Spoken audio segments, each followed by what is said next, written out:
ಧರ್ಮ ಇತ್ತಿನ ಮಣ್ಣೆ ಪುಣ್ಯ ಇತ್ತಿನ ಸ್ಥಳ ನಾಗ ನಡೆ ಸರ್ಪಜಿದೆ ಪರಶುರಾಮ ಸಿತ್ತಿದ ಮನ್ನಡೆ ಧರ್ಮ ಸ್ಥಾಪನೆಗೋಸ್ಕರವಾದ ಮಾರುದ್ರದೇವಿನ ಅಪ್ಪಣೆ ಪಡೆಯುವ ಭೂಮಿ ನೆಂಚಿನ ವೇಳ್ಯ ನನ್ನ ಹಲವಾರು ಕಡೆ ಕೆಲವಾರು ಕುಂಚಲೇನ್ ನಿರ್ಮಾಣ ಮಂತಂದು ನನ್ನ ಬಂಟ್ವಾಳದ ಸೀಮೆಗೆ ಬಂದ ನರಸಿಂಹದೇವರಿಗೆ ಭೇಟಿನ ಕೊರೊಂದು ಬಂಟಗಟ್ಟೆ ರಾಯಚಾವಡಿ ತಯ ತಂಗಡಿಯಿಂದ ಪಂಪವನ್ನು ಕುಟುಂಬದ ಅಧಿಕಾರವನ್ನು ಪಡೆಯುವ ಬತ್ತಿ ಅಂಚಿನ ಮಾಮಲ್ಲ ಸತ್ಯ ನನ್ನ ಹಲವಾರು ಕಡೆ ಕೆಲವಾರು ಕುಂಚಲೇನ್ ನಿರ್ಮಾಣ ಮಂತಂದು ಯಾವ ರಾಣಿ ಕಾಲೋಡಿ ಪಾಪದ ಸಂಸಾರ ಗಡಿಪಟ್ಟದು ಊಟ ಉಂಗುಚ್ಚ ಅರಪ ಜೇಡ ಮನುಷ್ಯ ಮಾತ್ರ ಮರಿಪರಿ ಸಾಧ್ಯ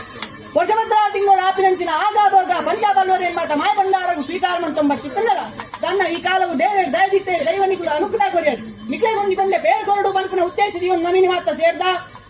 ಕೂಡಿಗೂಟ ದೀಂಚಿ ದಿನಮಾನ ಏರಾಯಿ ಗತಿಗಂಬ ಕಟ್ಟಿನ ಚಪ್ಪರ ಜಪಡಾಂಚಿ ಪಾಲ್ಬಂಡಾರ ದೀಸುತ್ತೆ ಬೊಪ್ಪಾಯಿ ಗದ್ದೋಡು ಅನೇಕ ತರದ ಎಚ್ಚೆ ಕಮ್ಮಿ ಕುಂಟು ಕರೆತಿದ್ದ ದೈವನಿಗಳು ಸಂದು ಬರ್ತಂದು ಆಕಾಶ ಡಿತ್ತಿನ ಶಕ್ತಿ ಅಂಡಲ ಶತಪಾತಾಡಿತ್ತಿನ ಶಕ್ತಿ ಅಂಡಲ ಆಕಾಶ ಬುಡ್ಲೆ ಭೂಮಿ ಡಾವನ್ಲೆ ಭೂಮಿ ಬುಡ್ಲೆ ನೀನು ಮನೆ ಮುಂಚಾಡವನ್ಲೆ ಮನೆ ಮುಂಚಾಬಿಟ್ಟು ಎಲ್ಪ ಪ್ರಾಯದ ಮಾಯ ಏಳು ಪ್ರಾಯದ